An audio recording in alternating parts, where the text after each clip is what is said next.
Hello, and depending on where you are or when you are, good morning, good afternoon, or good evening. We are the Reedy Bunch, and today we'll be reading Roald Dahl's Matilda, or at least an abridged version anyway. So, hope you're all comfortable, in your coziest socks, in your softest blanket, and with your warmest drink by your side.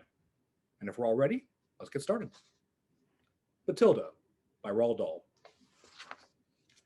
Mr. and Mrs. Wormwood lived in a very nice house in a very nice town, but they were not very nice people. They had two children, Michael and Matilda. Now, there are all sorts of mothers and fathers, just as there are all sorts of children. Some are funny, some are boring, some are too strict, and some are not strict enough. Then there are the doting parents who smother their children with love and affection. The Wormwoods were no such parents. In fact, they were the exact opposite. While Michael was an adequately average young boy, Matilda was special. She was brilliant and eager to learn. If Mr. and Mrs. Wormwood ever spared the time, they would have noticed their daughter was really quite something. When she was a little over a year old, Matilda could talk. Not only that, she could have conversations. She knew just as many words as a grown up, maybe more. Were Mr. and Mrs. Wormwood proud of her? No. They would say, Such a noisy little chatterbox. Little girls should be seen, not heard. by the time she was 4, Matilda was reading, and reading fast. Unfortunately, her mother and father did not have much to read in the house. So she would bury her face in newspapers and magazines. She would read her mother's unopened cookbooks cover to cover until she knew the recipes by heart. But the little reader yearned for more. Dad, could you buy me a book? A book? What the heck do you want a stupid book for? To read, Dad. Are you kidding me? Why would you waste your time reading when I just bought this 75-inch television? You want me to spend more of my hard-earned cash just so you can have a book? Oh, you're a spoiled little brat, you know that? If Matilda wanted something new to read, she'd have to get it herself. So, the next day, she strolled onto the public library where she met the kind librarian, Mr. Phelps. Excuse me? Good morning. May I help you? Can you please tell me where to find the children's books? They're over there on the lower shelves. Would you like me to help you find one with lots of pictures? No, thank you. I think I can manage. May I ask where your mother is? She's playing bingo. Did she walk you here, at least? No, she leaves the house very early. She doesn't know I'm here. Why don't you ask her to come with you? She doesn't like to read books. Neither does my father. I see. Well, you are welcome to come here and read whenever you like. Thank you. From then on, as soon as her mother left for her daily bingo game, Matilda would walk down to the library. She would sit in a corner for hours, devouring one book after another. Mr. Phelps loved to watch the little reader visit the worlds of great storytellers. It always broke his heart to tell Matilda when the library was closing. One day, he caught her wandering the aisles. Is everything all right, Matilda? I've never seen you leave your seat before. I'm just wondering what to read next. I finished all the children's books. Are you sure you didn't just look at the pictures? No, I looked at the words too. I thought some were disappointing and poorly written, but others were quite lovely, like The Secret Garden. The mystery of the door and the garden behind the wall. It was so much fun. How old are you, Matilda? 4.5. What do you ask? So what kind of book did you have in mind? One that grown-ups read. A really good one. Come with me. How does one choose an adult book for a 4-year-old child? Mr. Phelps asked himself. He thought it best to skip the romance section. Matilda followed him to an area marked Classic Literature, and Mr. Phelps pulled a book off the shelf. This is one of my favorites. Great Expectations by Charles Dickens. I'm sure it's perfect. Thank you. Within a week, Matilda had finished all 411 pages of Great Expectations. How did you like it? I loved it. Has Mr. Dickens written anything else? Indeed he has. Shall I choose another book for you? Yes, please. Matilda would go on to read not only Dickens, but Austen and Kipling and Steinbeck and Orwell and Faulkner and Hemingway. She was checking off quite a formidable list. I don't understand a lot of what Mr. Hemingway writes, but he always makes me feel like I'm right there, watching it all happen. A great writer can do that, but that's a discussion for another time. Right now, you have to go home, young lady. The library's closed already? No, but it's getting dark soon, and I already don't like you walking home by yourself. But I was just about to start Catcher in the Rye. How about I let you take the book home with you? I can do that? Of course. In fact, you can take more than one if you like. I just need to give you a library card. A library card? That's right. It allows you to borrow books from the library. Typically, I would need a parent to sign off on it, but I think I can make an exception. Why don't you go pick out the books you'd like to take home? This news overjoyed Matilda. She began to only visit the library once a week to rent new books and return the ones she read. With dozens of stories in her imagination, Matilda was able to travel all over the world from the comfort of her bed with a warm cup of cocoa by her side. They were pleasant escapes from her not-so-pleasant family. Her father was a rat-faced man who wore jackets with bright colors and ties that didn't match. He had a job selling used cars, and he was pretty good at it. The secret is sawdust. I get it from the sawmill, so it doesn't cost me a thing. I don't see how sawdust helps you sell cars, Dad. That's because you don't know anything. You're just a dumb kid. Now shut up while I explain it to your brother. He's going to be joining me someday, so he needs to understand the family business. Matilda never heard a kind word from her father, but she knew how much he enjoyed boasting. Now, here's the deal, Mikey. You always buy a car from some moron who wears out the gears because you can get it cheap. Then you mix a little sawdust with the oil and the hunk of junk rides as smooth as silk. Or at least until they're 100 miles away from here. But that's dishonest. And no one ever got rich from being honest. All right, now let's talk mileage. No one's going to buy a car with 50,000 miles on it, right? Right. And these days, you can't just take out the speedometer and fiddle with the numbers. So you know what I do? You drive the car backwards? See, that's what I thought too. But who has the time to drive thousands of miles in reverse? So I use my brain.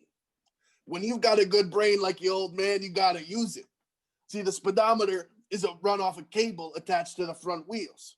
So I disconnect the cable, attach it to one of these electric drills, and when I run the drill, the numbers go down. I mean, I'm knocking off miles in minutes. By the time I'm done, 50,000 miles turns into 10,000. It's like brand new. And the guy buying it has no idea? Hey, keep it down. I'm telling you trade secrets here, so don't go announcing this to just anyone. You want the feds locking me up? My lips are sealed, Dad. So, you do this all to all the cars? You bet. Every car that comes through here gets the old special hairy wormwood treatment. Nothing but the best for my customers. But that's cheating.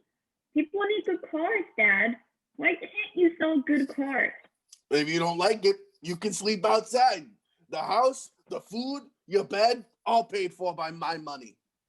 It's dirty money. You're a crook. Who do you think you are, the Pope? Just sit down and shut up. That night, the family ate their dinner in the living room, eyes glued to the television. They ate microwave dinners on floppy aluminum trays. You've got some nerve talking to your father like that. Mrs. Wormwood had hair dyed platinum blonde, except where you could see the brown bits growing from the roots. She wore enough heavy makeup to make a clown envious.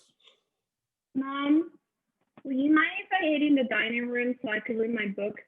I would mind. Dinner time is family time, and no one leaves the table until it's over.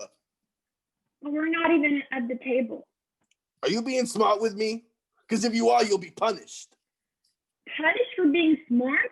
For being bad. When a person is bad, they need to be taught a lesson. Now shut up and eat your dinner. Matilda knew it was wrong to hate your parents, but she found it very difficult not to. As she lay in bed, she could feel the anger boiling inside her. If only they read Dickens, they could see there was more to life than cheating people and playing bingo. But that's it. Her father said if a person is bad, they need to be taught a lesson. Now, he may have meant to say when a child is bad, but no. He said person. It has never been easy for a child to win a victory over the all powerful adults, but that night, Matilda decided that her father needed to be taught a lesson. The following morning, while her father was having breakfast, Matilda got hold of the hat he wears every day to work. It was a flat top pork pie with a feather stuck in the band. Mr. Wormwood thought he looked rather dashing in it, especially in his checkered jacket and ugly tie. Matilda proceeded to squeeze superglue neatly around the inside of the hat. Mr. Wormwood did not notice anything until he arrived at the used car garage and could not remove his hat. He acted as if he wanted to keep his hat on, and when he returned home, on his head the hat remained. You're being ridiculous. Come here. Mrs. Wormwood gave the hat a sharp yank. Ow, ow, ow. Get off me. You're going to rip my scalp off. Harry, were you messing around with the super glue again? Trying to put another feather in your cap. That'll teach you. I didn't touch the stuff. You know, you should really read the label on those kind of things. They're dangerous. You never follow the instructions. What the heck? You think I'm stupid enough to do this on purpose? There was a boy down the road who forgot he had super glue on his finger before he put it up his nose. What happened to him? His finger got stuck. He walked around like that for a week. People told him to stop picking his nose. There was nothing he could do. He looked pretty stupid. Serves him right. He shouldn't have stuck his finger in his nose in the first place. Disgusting habit. But I saw you doing it yesterday, Mom. Okay, that's enough out of you. Mr. Wormwood continued to tug at his hat, causing him to fall over the couch, landing on his rat face. Will you stop fussing around? It'll loosen up and slip right off. It didn't. During their nightly dinner around the TV, Mrs. Wormwood took a pair of scissors and bit by bit cut the hat off her husband's head. Matilda nestled in her chair, watched over the rim of her book with much interest. I think you missed a spot, Mom. It looks like he has bugs crawling all over his face. Matilda returned to her reading, and for reasons passing understanding, this infuriated her father. He snatched the book from Matilda's hands. Won't you ever stop reading? Dinner time is family time. Are you in this family? Matilda didn't say a word. Of course, she knew the answer, but even the thought of saying yes felt like a lie. I said, are you in this family? What is this anyway? Moby Dick. What did you just call me? It's Moby Dick by Herman Melville. What kind of filth are you bringing into my house? It's not filth. It's beautiful, Dad. It really is. It's about... I don't care what it's about. I'm fed up with you reading all the time. Why can't you do anything useful? With frightening suddenness, he began to tear pages out of the book by the handful and throw them away. Matilda froze in horror as her father murdered something she loved. That doesn't belong to you. I have to give it back to Mr. Phelps. Stop! Oh, then you'll just have to buy a new one. Oh, wait, you can't because you don't have a job because you're just a kid. Now listen here, you little brat. I'm smart, you're dumb. I'm big, you're little. I'm right and you're wrong. And there's nothing you can do about it. Now, most children in Matilda's place would have burst into a flood of tears. But Matilda seemed to understand that crying and sulking never got anyone anywhere. So she just sat there, very still. Her mind was already devising another suitable punishment for her ferocious father. Now, Mrs. Wormwood has her hair dyed twice a year at the hair salon. But every month or so in between, she rinses her hair with something called Platinum Blonde Hair Dye Extra Strong. So the next morning, Matilda got up very early and locked herself in the bathroom and found the bottle. Underneath the label were the words, "Caution, this is peroxide, keep away from children." Matilda found the label ironic. Mr. Wormwood, on the other hand, was very proud of his naturally sleek black hair. Good strong hair means there's a good strong brain underneath. What about Shakespeare? Was he smart? Very. Then he must have had a lot of hair. He was bald, Dad. If you're not going to make sense, then don't talk. Every morning, Mr. Wormwood would rub large amounts of smelly purple mixture called Violet's Hair Tonic into his hair to keep it bright and strong. A bottle of Violet's hair tonic was kept above the sink alongside the toothbrushes. Matilda unscrewed the cap of the Violet's bottle and emptied it out. She then filled the bottle up with Platinum Blonde and placed the bottles back where she found them.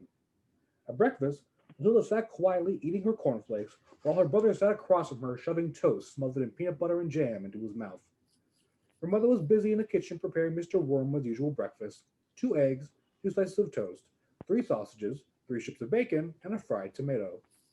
Matilda could hear her father down the hall. Oh, that's the stuff, right in the roots. When Mr. Wormwood entered the room, which he has never been able to do quietly, he slapped his son on the back. However, Michael was preoccupied staring out the window. Michael, my boy, can you feel it? Feel what, Dad? Oh, today's the kind of day when the suckers come out to play.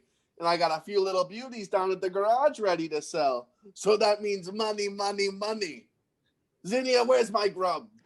It's almost done, Pumpkin. Mrs. Wormwood swept into the room and got a good look at her husband. Ah! She stopped dead in her tracks, dropping the plates to the floor with a crash. The heck is wrong with you? Look at the mess you just made. He points at Matilda. You, clean this up. Matilda kept her head down, knowing she would not be able to keep a straight face. She quietly collected pieces of egg and bacon off the carpet. Matilda, Michael, growing tired of the window, turned to see his father and nearly choked on his toast. Dad, what did you do? Your hair! What happened to your hair? What is wrong with my hair? You're blonde! What? No, I'm not. You're going crazy. Go make me another breakfast. Now, why would you dye your hair? I didn't dye nothing. Well, hair doesn't just change color on its own. It looks like mom's hair, but dirtier. You look like my grandmother. Is this some kind of stupid joke? Someone get me a mirror. Don't just stand there staring at me. Get me a mirror. Mrs. Wormwood retrieved a small mirror from her handbag and held it up to Mr. Wormwood's rat face. Ah! My hair! My beautiful black hair! I can't sell cars like this. They'll think I'm crazy. How did this happen? Maybe you made a mistake and used mom's hairstyle instead of yours. Of course. What are you, Harry, a moron? How many times do I have to tell you to read the labels on things before you use them? Peroxide is strong stuff. It can take all the hair off your head. Go wash it out and use soap. What am I gonna do? You're gonna have to dye it black. Well, get me an appointment with your hairdresser right now. I don't care if the president is getting a haircut. They'll drop everything and change my hair back. With that, Mr. Wormwood dashed to the bathroom as Mrs. Wormwood dialed the number for the salon. That's a pretty silly thing, doesn't he? You'll learn as you get older that men are not always as clever as they think they are. Now, most children start going to school at the age of 5, sometimes just before. However, since Mr. and Mrs. Wormwood were not very concerned about their daughter's education, proper arrangements were not made. Matilda started a bit late. She was 5 and a half on her first day at Cruncham Hall Elementary School. Cruncham Hall was a bleak brick building one could easily mistake for a prison. It may not have been pretty, but Matilda was ready to start learning, and this school was better than no school at all. Now, the principal, the boss, the supreme commander of this establishment was Miss Trunchbull. She was a gigantic, tyrannical monster who frightened the life out of students and teachers alike. She never walked. If she had somewhere to be, she would march with long strides, plowing through anything like in her way, like an enraged rhinoceros. One did not have to see her to know she was coming. You could hear her snorting from down the hall, and you could feel the heat of her malicious menace radiating from her aura. Matilda wondered what her teacher would be like. As she entered the classroom and took her seat, her teacher, Miss Honey, crouched down beside her. She spoke and smiled with curious warmth. You must be my new student. It's a little scary, huh? You're away from home in a place you've never been before. But you came anyways. That makes you very brave. And your bravery will pay off. You're going to try new things and meet new people. There's no better gift than a good education, and I want you to learn as much as you can. So don't worry if you don't know any of the answers yet. And if you have any questions, don't be afraid to ask. I'm here to help. Miss Jennifer Honey was completely different than Miss Trunchbull in the best possible way. She understood the overwhelming confusion and fear young children can have, especially at school. She made sure every child under her care felt welcome and appreciated for who they were. Good morning, everyone. Let's say we get started. I hope you all brought your pencils. Yes, Miss Honey. Today we're going to review our multiplication tables. Can anyone tell me what 2 times 4 is? 8. 8. Very good. How about 2 times 6? 12. 12. Wonderful. Soon enough, you'll be able to do all kinds of multiplication, like 2 times 9. 18. 18. Just like that. Or 2 times 487. 974. I'm sorry? Matilda answered quietly and politely. What Miss Honey had asked is nothing more than a joke. The teacher took out a pen and worked out the solution on a piece of paper. That's right. The class sat in stunned silence. Matilda, do you think you could multiply big numbers? I think so. Like 14 times 19? No, that's too difficult. 266. Again, Miss Honey did the math as the rest of the class watched in absolute amazement. Your parents must be very good teachers. No, they didn't teach me anything. Then how did you learn to do that? I read about it in a mathematics book. Do you read a lot, Matilda? Oh, yes. I love to read. I read almost all the books in the public library on High Street. What do you like to read? Everything. The last book I read was David Copperfield. Never be mean, never be false, never be cruel. Avoid these and I can always be hopeful of you. You've read it too? Charles Dickens is my favorite author. I could read him all day. Me too. For the first time in her life, Matilda met someone just like her. At that moment, the bell rang for recess. There was no doubt in Miss Honey's mind that she had met an extraordinary child. She headed straight for the principal's office with wild excitement. On any other day, Miss Honey would be terrified to be anywhere near Miss Trunchbull, but today she felt no fear. She knocked on the dreaded office door. Enter. The poisonous principal's voice boomed. Most educators are chosen because they possess a number of fine qualities. They are fair and deeply interested in education. They are sympathetic. They have their children's best interests at heart. Miss Trunchbull possessed none of these qualities, and how she ever got the job remains a mystery to this day. We get the feeling she could crush rocks and tear telephone books in half with her bare hands.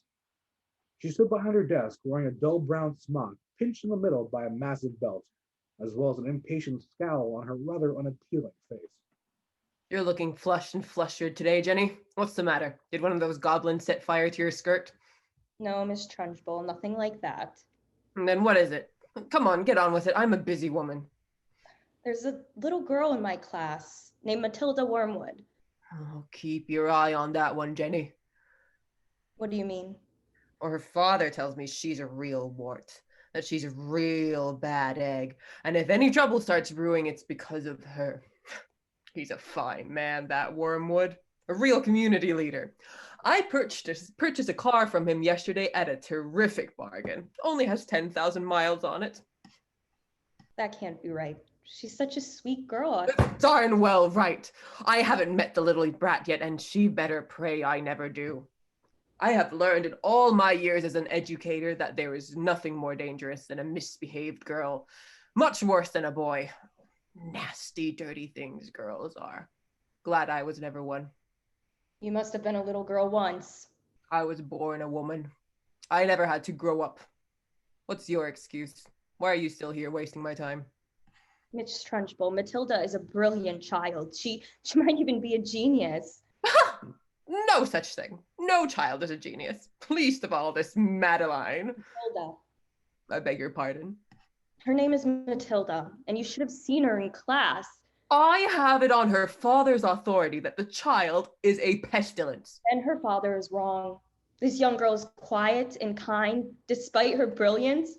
In fact, she hardly seems aware of it. Don't be a fool, Jenny. You've just met the child. Her father's known her whole life. She can do advanced arithmetic. So can a calculator. She can read and understand adult literature. So can I. I believe Matilda would be happier in a higher level class where she can be challenged and explore her intelligence. I see now.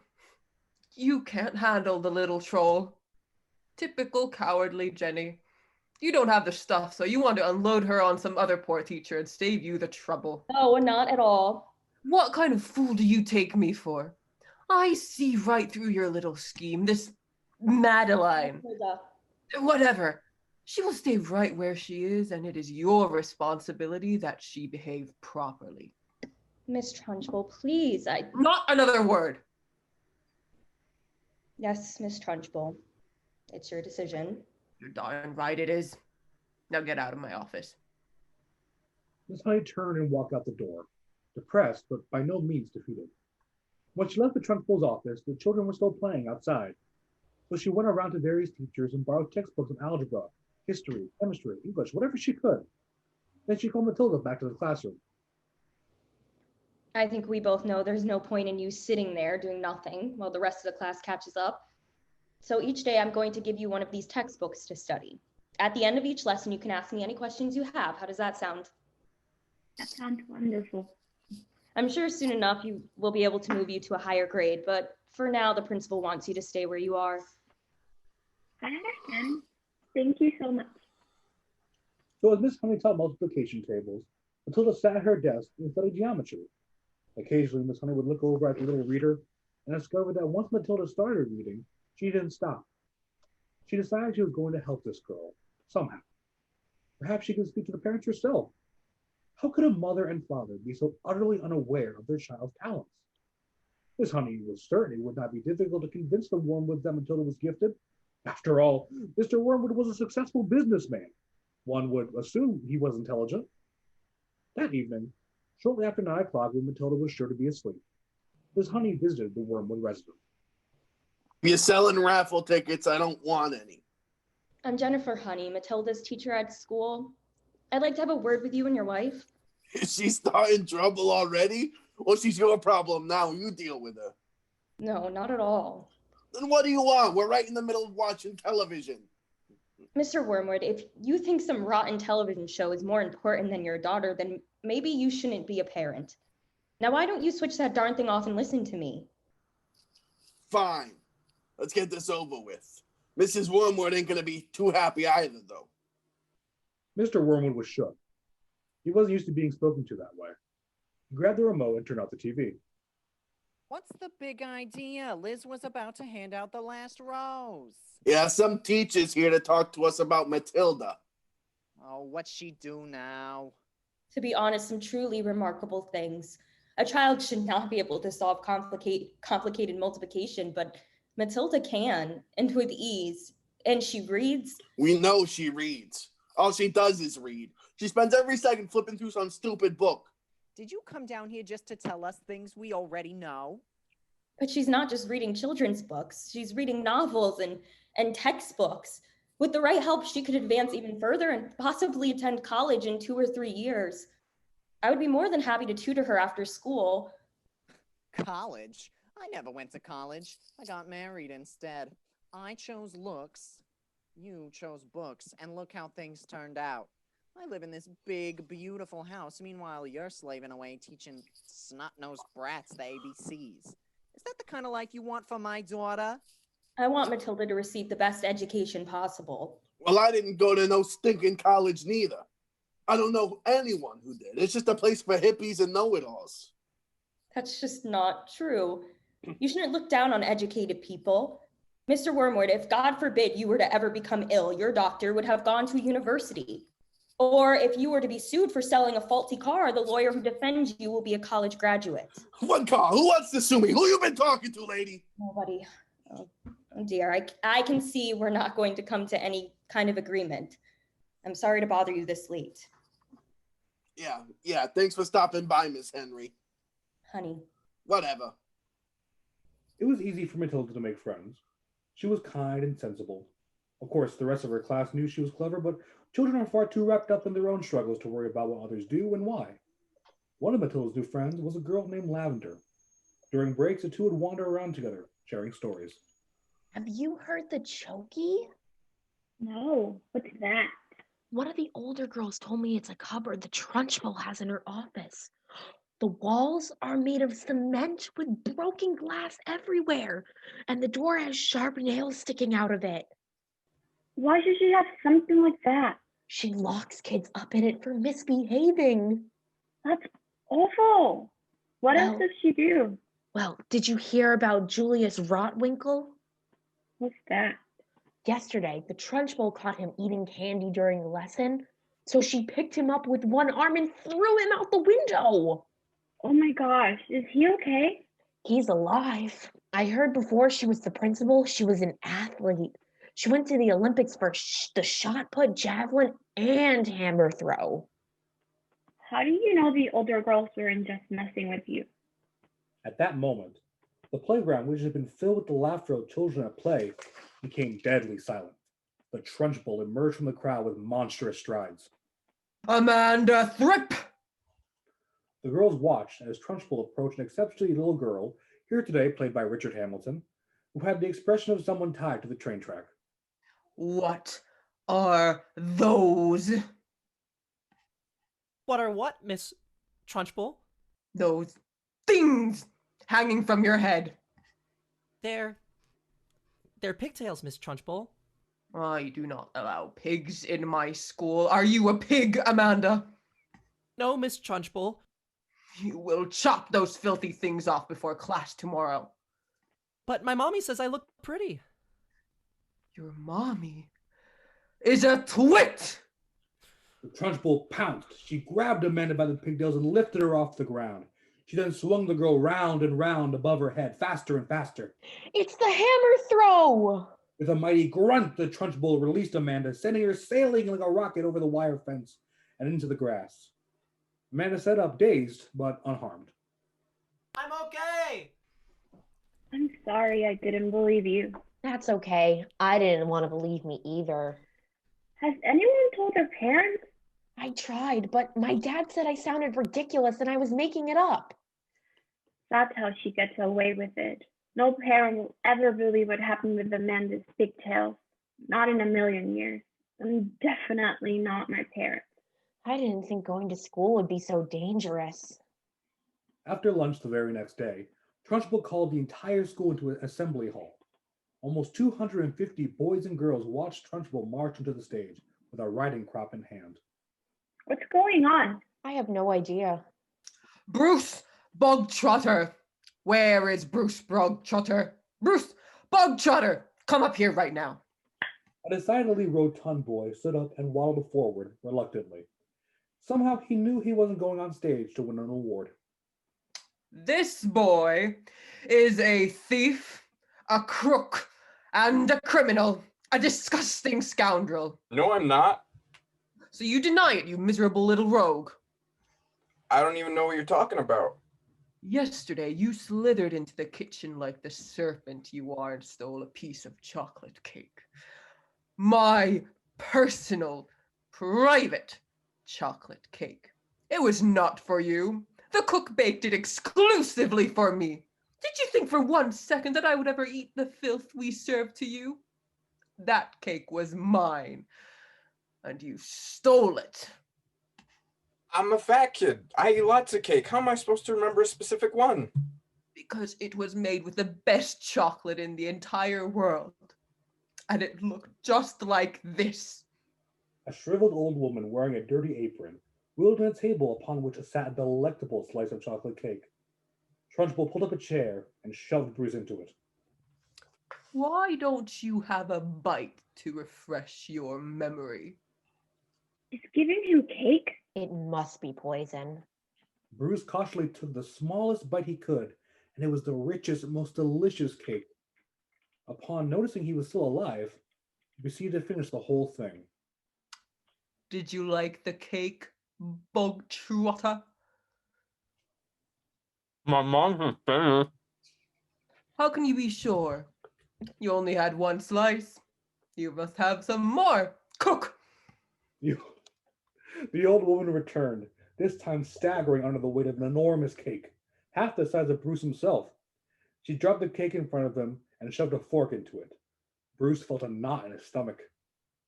It's all yours, Bogtrotter. No, thank you. I'm full. Could I take it home? That would be rude. Cook put her blood and sweat into this cake. Ew. I told her to make it especially big for you. You don't want to hurt the cook's feelings, do you? Now eat. You wanted cake, now you've got cake. And you're not going to leave this seat. No one will leave this room until you have consumed every last bite. Do I make myself clear? Bruce knew if he took another bite, his stomach would burst. The whole school watched tensely, waiting for something to happen. But I'm not hungry. Eat it. I don't want to. When I say eat, you eat! Bruce stared down the mountain of confection that lay before him. Very slowly, he lifted his fork and took a bite. Then another. There's no way he can do this. After taking more than a dozen bites, Bruce was still not even halfway through the calamitous cake. Eat faster, Bogtrotter, faster! I don't want to be here all day. If you stop before it's all finished, I'll throw you in the chokey. I can't eat anymore. I'm gonna be sick. He was about to walk himself to the chokey when he heard, Come on, Bruce. You can do it. Silence! Yeah, go Bruce! Suddenly there was a change in the winds. The audience had prepped themselves for impending disaster at the expense of poor Bogtrotter, but now they were caught up in this battle of wills. As if he hadn't eaten for a month, Bruce began shoveling chocolate cake into his mouth. Bruce! Bruce! Bruce! Bruce! Bruce! As he took the last bite, the children sprung from their chairs. Bruce triumphantly raised the empty cake pan over his head. Yes! Yes! The Trunchbull's face was as red as a boiled lobster. She snatched the cake pan from Bruce and slammed it on his head, causing him to release an earth-shattering belch. As the children laughed, Trunchbull grew more furious. All of you will stay 5 hours after class and copy the dictionary. Any student who disobeys will be put in the chokey together. Do you hear me? Despite her threats, she could not bring down the excitement in the room. The Trunchbull had been beaten. A week later, Miss Honey had an announcement to make. Small Face looked up and listened attentively. Miss Trunchbull has a custom of teaching one class every week. She does this with every class, and every class has a decided day and time. Ours will be tomorrow after lunch. I will stand here, but Miss Trunchbull will be in charge. I am telling you now to warn you. Make sure your faces, hands, and clothes are clean. Don't argue with her. Don't talk back. Don't try to be funny. If you do, she will get very angry, and you won't like her when she's angry. I don't like her now. She will most likely test you on what we've been learning, which means studying your spelling and 2 times tables. And one more thing. Miss Trunchbull never teaches a class without a glass of water. I will need someone to make sure she gets it. I'll do it. Thank you, Lavender. You're going to have to go to the kitchen and fill a jug with water and leave it on my desk along with an empty glass. Do you think you can manage that? Yes, Miss Honey. That's my girl. While she was always happy to help Miss Honey, Lavender had other plans in mind. After hearing Matilda's stories of glued hats and blonde hair, she wanted to be just as heroic and stand up to the villainous Miss Trunchbull. There was a muddy pond at the bottom of Lavender's garden which housed a colony of newts. The newt, which is fairly common in ponds, is not often seen by ordinary people. It is a shy, slimy creature that appears more harmful than it is. That evening, Lavender, after plenty of squirming and wriggling, caught one. The next day, she smuggled in her secret weapon. She wanted to tell Matilda, she wanted to tell everyone, but she knew it was safer to keep it a secret. During lunch, she went to retrieve the water just as she promised. She filled the jug about halfway before pouring in the newt and the pond scum. She heard a plop as the newt landed in the water, and she knew the deed was done. She placed the jug and the glass on Miss Honey's desk and left to join her friends on the playground. When it's time for class to begin, Miss Honey stood in the back of the room. Miss Trunchbull darkened the doorway as she entered. The predatory principal sneered as the boys and girls sat nervously like lambs at the slaughter. Good Good afternoon. afternoon, Miss Afternoon, Miss Trunchbull. Trunchbull. What a nauseating bunch of toads you are.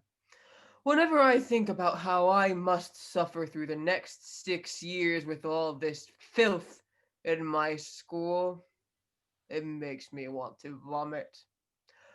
My idea of a perfect school is one that has no children at all. I may just have to expel as many of you as I can just to hold on to my sanity. I suppose your mothers and fathers tell you you're precious gifts from heaven. Well, I take pleasure in being the one to tell you they're wrong. You are a plague on this world. Now stand up! They all jumped to their feet as if someone had placed a tack on their chairs. Trunchbull drifted along the rows, inspecting every child. She stopped at the little boy named Horton. You, boy, can you spell? Miss Honey taught us how to spell difficulty yesterday. You couldn't spell difficulty if your life depended on it. She taught us with a song. A song, eh? Would you like to hear it? Nothing would make me happier. Mrs. D, Mrs. I, Mrs. F, F, I, Mrs. C, Mrs. U, Mrs. L, T, Y. That spells difficulty. And why are all these women married? You're supposed to be teaching spelling, not forming a choir. But it helps them learn words wonderfully well.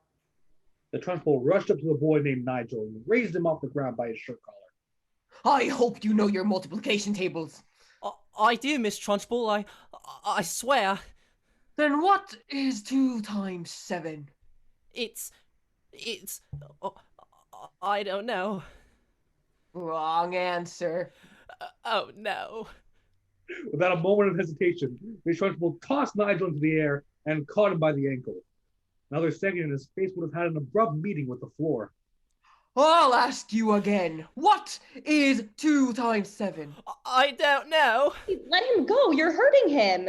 Answer me, you moronic maggot. Miss Trunchbull began to shake Nigel violently. It's 14. The shaking came to a halt, and Trunchbull dropped Nigel back in his seat. Miss Honey went to make sure he was okay. And what is your name? Matilda Wormwood. Wormwood. Your father sold me an automobile recently, which he led me to believe was almost entirely brand new. However, this morning I had to walk to the school.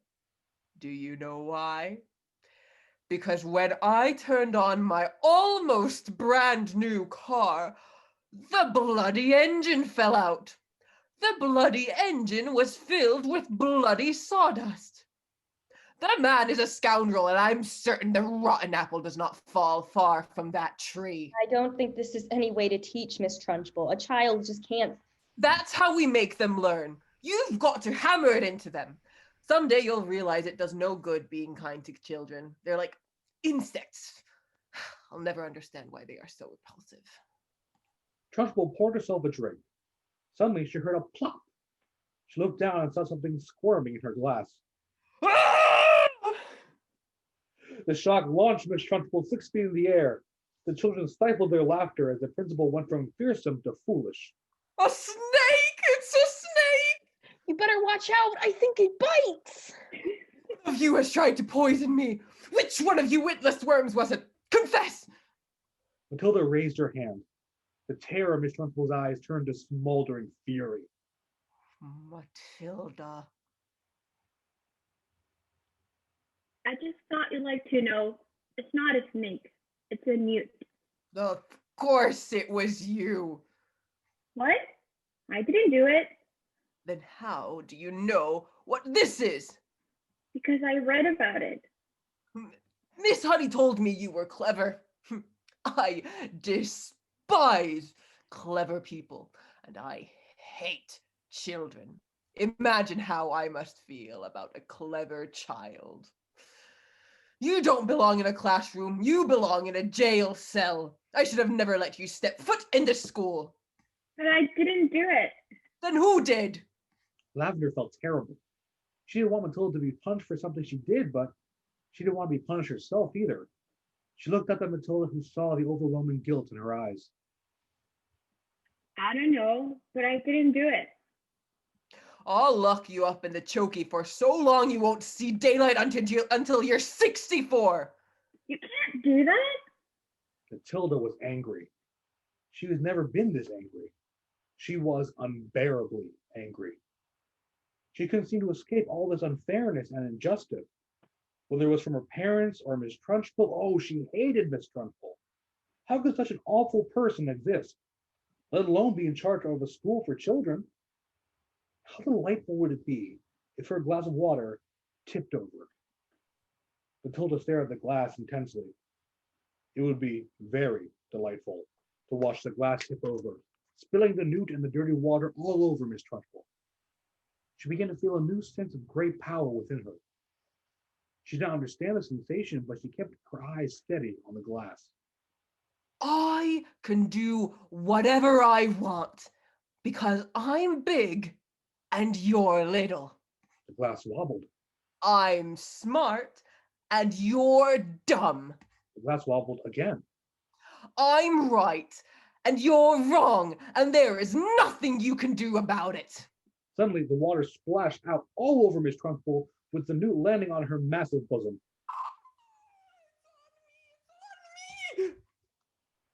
The Trunchbull began to run around as if her hair was on fire. This time, even Miss Honey had to hold herself back from laughing. Trunchbull swapped the defenseless newt, sending it flying across the room. Lavender was able to catch and quietly hide it in the jar. That's it, Wormwood. I'm locking you up and throwing away the key. I didn't move. She charged toward the little reader. Before she could lay a finger on Matilda's head, Miss Honey stepped in. How could she have done that if she was sitting way over here? You must have knocked it over without knowing. It happens all the time. Like a courageous matador, Miss Honey matched Trunchbull's gaze and did not flinch. I refuse to waste any more of my time amongst a herd of vermin. Their pernicious principal released a beastly snort and stormed out of the classroom. Miss Honey took a deep breath and walked to the front of the class. I think we've had enough excitement for one day. Class dismissed. As all the other students rushed out the door, Matilda remained at her desk, sitting in disbelief at what just happened. Lavender came up to Matilda with her tail between her legs. I'm so sorry. For what? I was the one who put the newt in Miss Trunchbull's water. She should have yelled at me, not you. I'm sorry. It's okay. I knew it was you. Then why didn't you tell? Friends don't tell. Lavender smiled. Matilda watched as Lavender left the room and waited until she and Miss Honey were the only ones left. She had to tell someone what happened with the class, a grown-up, but it had to be someone she could trust. Miss Honey, Yes, Matilda? can I talk to you about something? You can talk to me about anything. There's something that's been bothering me. After how Miss Trunchbull behaved today, and the disastrous meeting with the child's parents, Miss Honey found herself quite concerned with what bothered Matilda. What's on your mind? I knocked over the glass of water. Sweetheart, you can't let Miss Trunchbull get to you. It was an accident. I know it wasn't you. I wanted the glass to tip over, and it did. Just because you want something to happen doesn't mean it will. That was just a coincidence. That wasn't. I made it happen with my eyes, like magic. It was unlike Matilda to speak such nonsense, Miss Honey thought. But what harm could come from humoring her? She placed the empty glass back on her desk. Do you think you could do it again? I think so. Should I refill it with water? I don't think it will matter. Besides, I don't want to make another mess. That's very considerate of you. Matilda took a seat in front of the desk and began to concentrate. She thought the words tip over repeatedly. She shouted them inside her head. Then again, she felt this mysterious power surging, like electricity in her brain and fire in her eyes. She kept thinking tip, tip, and as she watched the glass toppled over, Miss Honey's jaw dropped. She knew Matilda was gifted, but this was a miracle. I don't believe it. Told you I did it. How? But how? I don't know. I've never done this before, except for earlier. I'm just as surprised as you are. You won't tell anyone about this, will you? Miss Honey took a second to compose herself. It gave Matilda a reassuring smile. Friends don't tell, right? With a skip in her step, Matilda made her way outside to join the other children. But when she opened the door, no one was there. The grounds were empty. As Miss Honey was leaving for the day, she found Matilda sitting on the steps. Matilda, what are you still doing here? I missed the bus. Are your parents on their way? I don't think I've noticed I'm not home. Well, I'm not going to leave you here.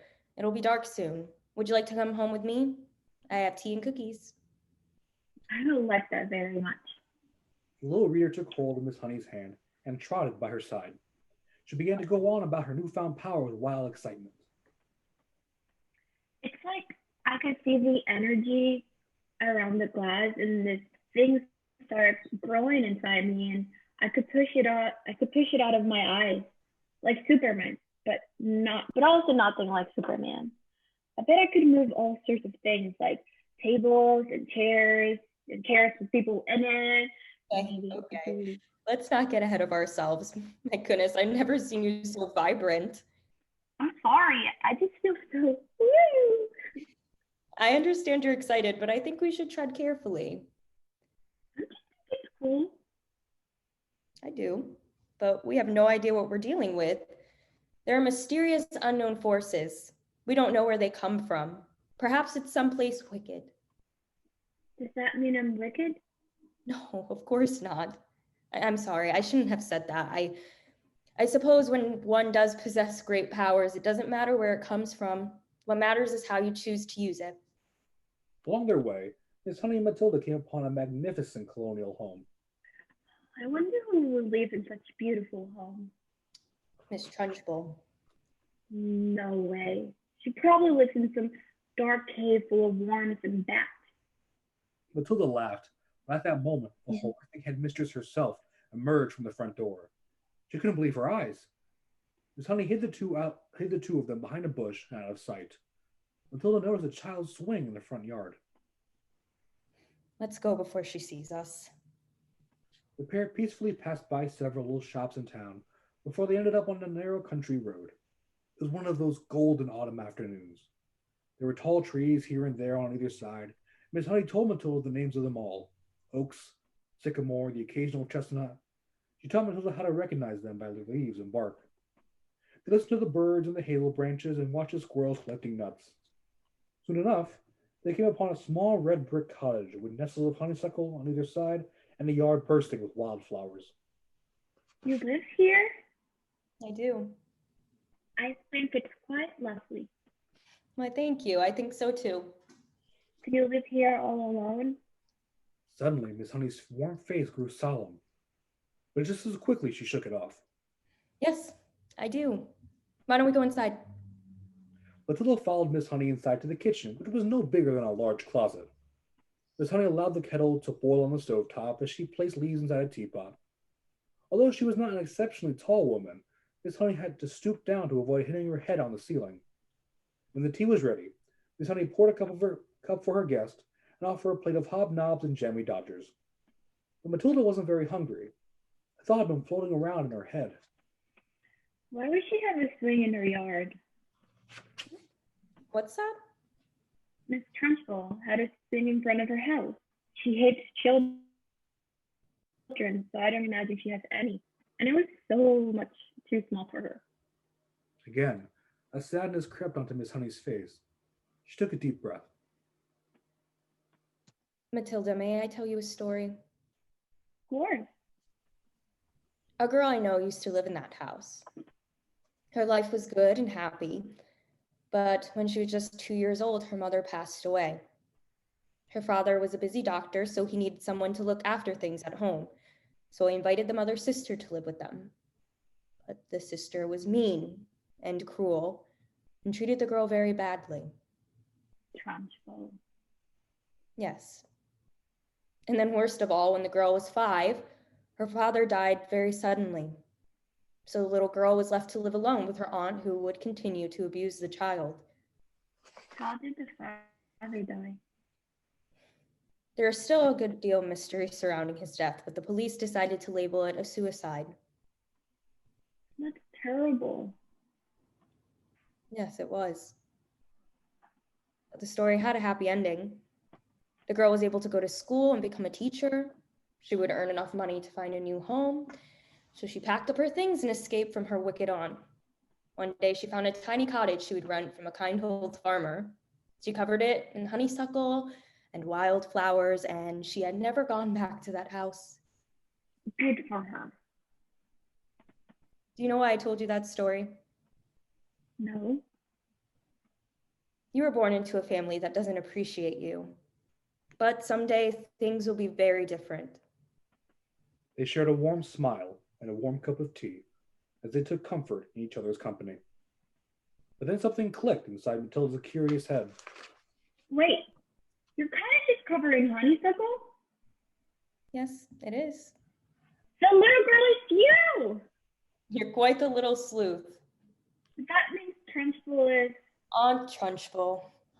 Oh no, I'm so sorry.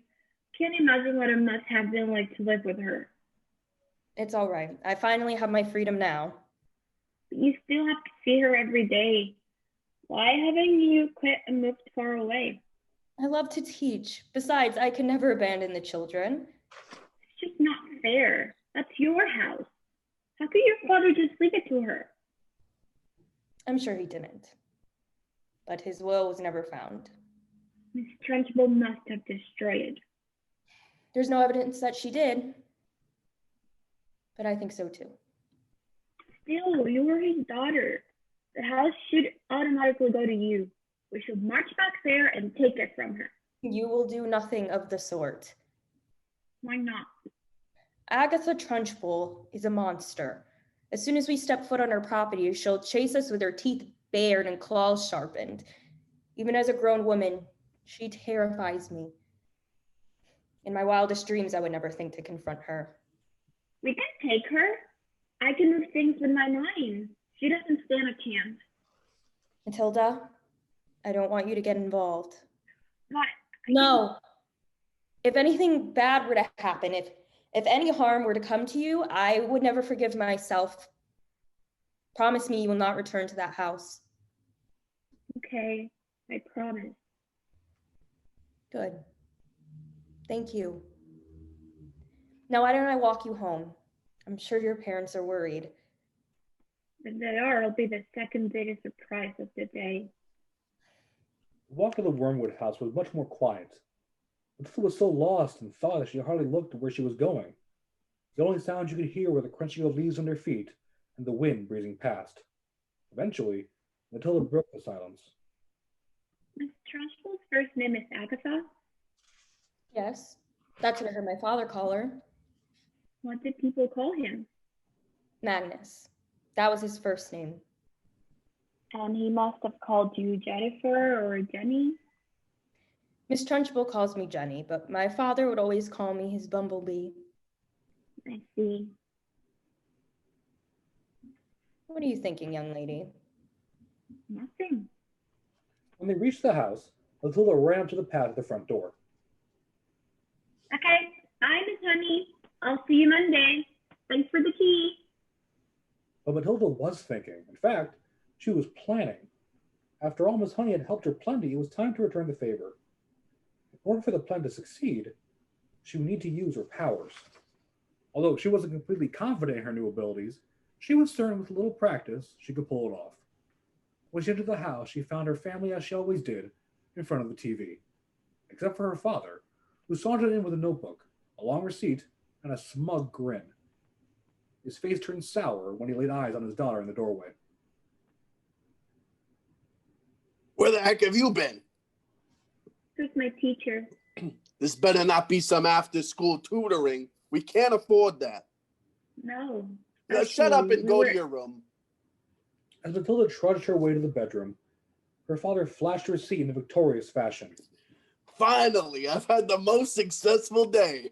That is to say, I'm a whole lot richer than I was this morning. Ooh, did my Harry sell some cars? He sold 5. Sorry. He sold 5. All my tricks worked like a charm. These idiots were falling over themselves. Mikey, you're going to need to learn up how to add up profits. Here, take this. He hands Michael the notepad along with a pen. Matilda, still in the room, stopped and listened. Okay, take these down. I bought the first car for $278. Then I sold it for $1,425. The second car cost me $118, and I sold that one for $760. Hang on, you're going too fast. Well, keep up. Car number 3 I got for $111. I sold it for $999.50. You got it? Got it, Dad. That's another nifty trick, by the way. Never ask for a big round number. Always go just under it. Don't say 1,000, say 999. And 50 cents. Now you're getting it. Sounds a lot less, don't it? Sure does. You're a genius, Dad. Thank you, son. Now, pay attention here. The fourth car was purchased for only $86. It was a piece, but some sucker took it off my hands for $699.50. And lastly, the fifth car your genius father had bought for $637 sold for $1,649.50. Now, what was my profit for today? Hang on. $4,303.50. Everyone stopped and turned to look at Matilda. They were unpleasantly surprised. I thought I told you to go to your room. You wanted to know what you made. $4,303.50. Check if you don't believe me. Mr. Wormwood unraveled the receipt. He looked it over silently as his face grew as red as the tomatoes he eats for breakfast. You little cheat. You saw the paper. From the other side of the room? How else would you know the answer? No one can do math like that in their head. I just did. And with that, Matilda dropped the metaphorical mic and left for her room. Don't you get smart with me. You're a cheat and a liar. I know you are, but what am I? What did you just say to me? Mr. Wormwood charged from Matilda's room. She was already on her bed when she heard his growling. As his footsteps grew louder, she stared at her bedroom door and thought, close, close. The second her father got to the door, it slammed shut in his rat face. Ah, my nose! It seemed as though Matilda was getting the hang of it, but she still had a lot of work to do. Nevertheless, she was determined to perfect her skills. This was for Miss Honey, after all. She knew she couldn't have her family finding out. They already saw her as a freak and no need to soak the flames. She would need privacy, but there was no lock on her door. Then she noticed a wooden chair in the corner of her room. She had pushed the glass on the door. How hard could a chair be? She pictured the chair moving in her head. Move, move, she thought. And the chair began to wobble. Matilda could hear her father outside the door as the chair was dragging towards the door, holding it shut. Hey, what's going on in there? Open this door right now. I'm reading. Oh, of course you are. Well, if you're so busy reading, then you're too busy to eat. You can forget about supper. She did it. And this was only the beginning. From then on, Matilda would go to her room and practice. She would move the chair back and forth. She would rearrange her books. She would make her bed, all without lifting a finger. Speaking of lifting, soon enough, Matilda was able to lift things off the ground. Pens, pencils, hairbrushes. She'd make them dance around her in midair like a knick-knack ballet. As mesmerized as she was by her capabilities, she never lost sight of her plan. She just needed to wait for the perfect moment. And luckily, she didn't have to wait very long. Once again came the day when Miss Trunchbull took charge of her class. Class, remember to be on your best behavior. I don't want today to be like the last time. Nigel, how's your leg? I'm surprised I still have one. She almost ripped it off. I would have been one-legged Nigel. I know, I'm sorry. Unless you guys think that would look cool. Like a pirate? Guys? Peg leg Nigel? I hope you studied more this time, at least. Lavender, did you get Miss Trumbull's water? Yes, Miss Honey. Any newts? 2 this time. No, get them out. I'm kidding. What? We don't like jokes now? Not today. Please, get to your seat. As the children headed for their desks, Matilda secretly approached Miss Honey. Matilda, go to your seat. In a second, I just need to ask you, your father's name was Magnus and Miss Trunchbull's name is Agatha? I don't think this is the right time. I think it's the perfect time. Tell me and I'll go straight to my seat. Yes, those are their names. And he called you Bumblebee? Yes, now please go. Thank you. The class sat apprehensive when Miss Trunchbull strode in.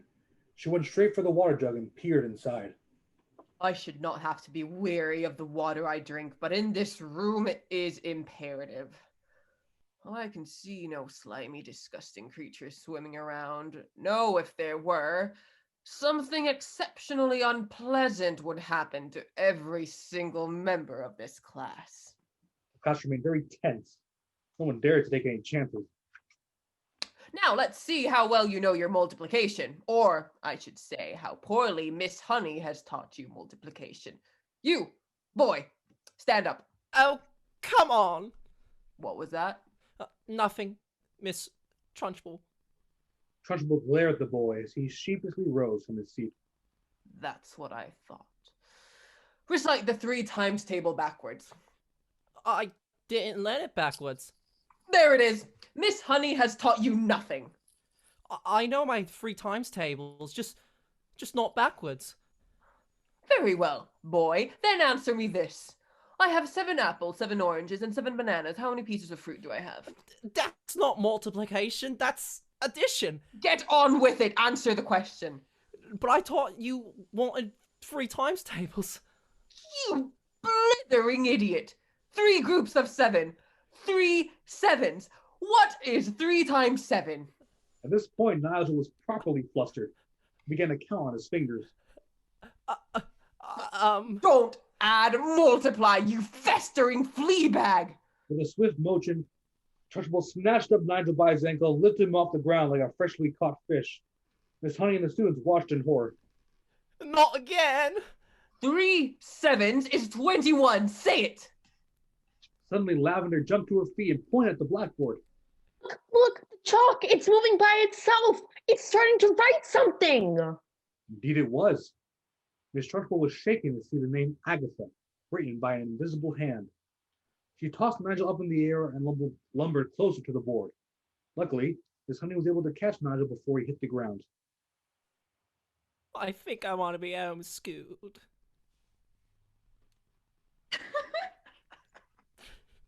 Love you, Ricky.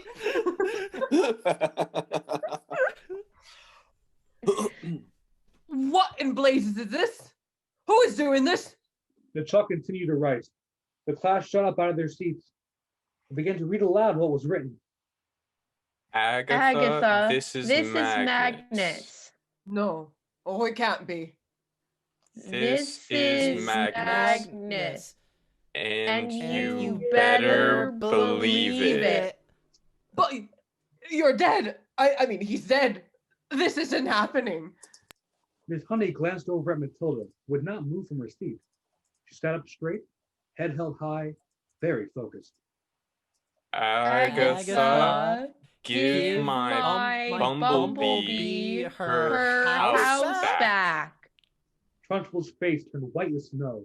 Her jaw dropped as if it were trying to touch the floor.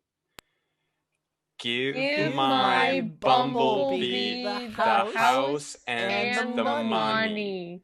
Then get out. Leave town and never come back. If you don't, I will get you. I will get you like you got me. I am watching you, Agatha. Did I read that right?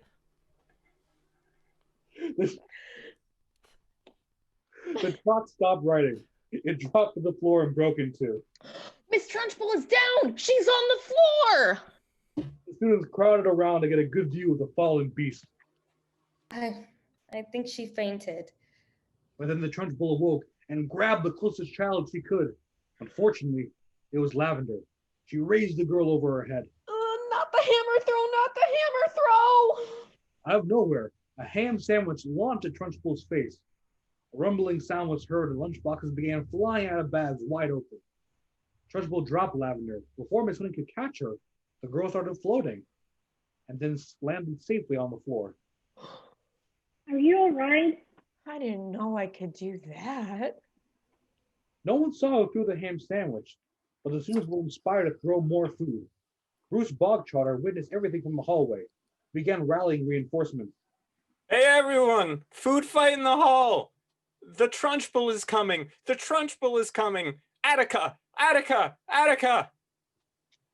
The class chased Trunchbull out of the room, where she was met with a horde of very unhappy children, armed with lunches. Oh, bollocks. The entire school pelted their pathetic principal with pudding, pasta, and pastries. Too terrified to fight back, Trunchbull ran out the door to her car. As the sack lunch skirmish continued, she drove off, never to be seen or heard from again. With the Trunchbull's reign of terror over, Miss Honey became the new principal of Trunchbull. A few grades had to be added because children never wanted to leave. And that wasn't all. One morning, Miss Honey received a letter from a local law firm informing her that Magnus Honey's last will and testament had mysteriously turned up. She was awarded her father's home and life savings. She immediately moved back to her childhood home and was filled with joy to find that her family's furniture and pictures were still there. And of course, Matilda was a frequent and welcome visitor for tea and cookies. You know a mouse's heart beats at a rate of 650 times a minute? I did not. Where did you learn that? I read about it in a book. What else did you read? A horse's heart only beats 40 times a minute, which is strange because you'd think it would be higher for a larger animal. I would. Care to do the honors? Matilda stared at a carton of cream on the table and received a pour some into each of their teacups. That is still very cool. I really am quite something. A lovely friendship developed between the teacher and pupil. They would spend hours talking with one another, and with all the things Matilda knew from her books, they always had something to talk about. One evening, as Matilda returned home from Miss Honey's house, she was confronted by a chaotic scene. Her mother and father were both frantically stuffing clothing and various items into suitcases. What's going on? We're leaving, that's what. We have a flight to catch in a half an hour, so hurry up and get packed. Your brother's all ready to go. Move it, move it. Where are we going? Guam, it's gonna be gorgeous. Maybe you'll finally get a little color. Why are we going to Guam? Just do as you're told. I've got enough to worry about without you annoying me. But Dad! What did I just say? The feds found out about the cars. We need to leave the country. When will we be back? We won't. Now get packing. Matilda, scared and confused, turned and ran out the front door. She ran all the way to Miss Honey's house, where she found the teacher tending to her garden. Miss Honey could hear their racing footsteps and saw Matilda running towards her, crying. Sweetheart, what's wrong? We're leaving and we're not coming back. What are you saying? Our father's a crook and now the police are after him. I told him to sell good cars. Why couldn't he sell good cars? She collapsed in tears. Miss Honey cradled her in her arms and tried to comfort her as best she could. I don't know, my darling. Sometimes bad people just do bad things. But everything will be all right.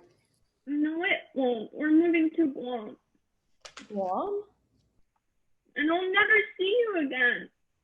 The sound of sirens erupted from a distance, and the Wormwood car hastily pulled to Miss Honey's driveway, carrying the whole family and tons of luggage. Mr. and Mrs. Wormwood got out and marched up to Matilda. Why'd you run off like that? You know we don't have time to mess around. Let's go. Come on, it'll be fun, like a permanent vacation. They each grabbed hold of Matilda and dragged her to her car. Now, you didn't pack any of your stuff, so we didn't bring it. You're just going to have to get new stuff in Guam. And you better have money because I ain't buying it. No, I don't want to leave. I want to stay with Miss Honey. Miss Honey, don't let them take me. Come on, get in the car. She don't want you. Yes, I do. What do you want some disobedient little brat for? Because she's a brave, thoughtful, and intelligent young girl. And neither of you have even realized how lucky you are to have a daughter like her. Do you really mean that? Of course I do. Then you can adopt me. Adopt me, Miss Honey. Are you forgetting about the plane I need to be on? I don't have time for all these legalities. 1 second, Dad. I have the adoption papers. All you have to do is sign them. Adoption papers? Where did you get those? The library. I've carried them around since I was old enough to Xerox.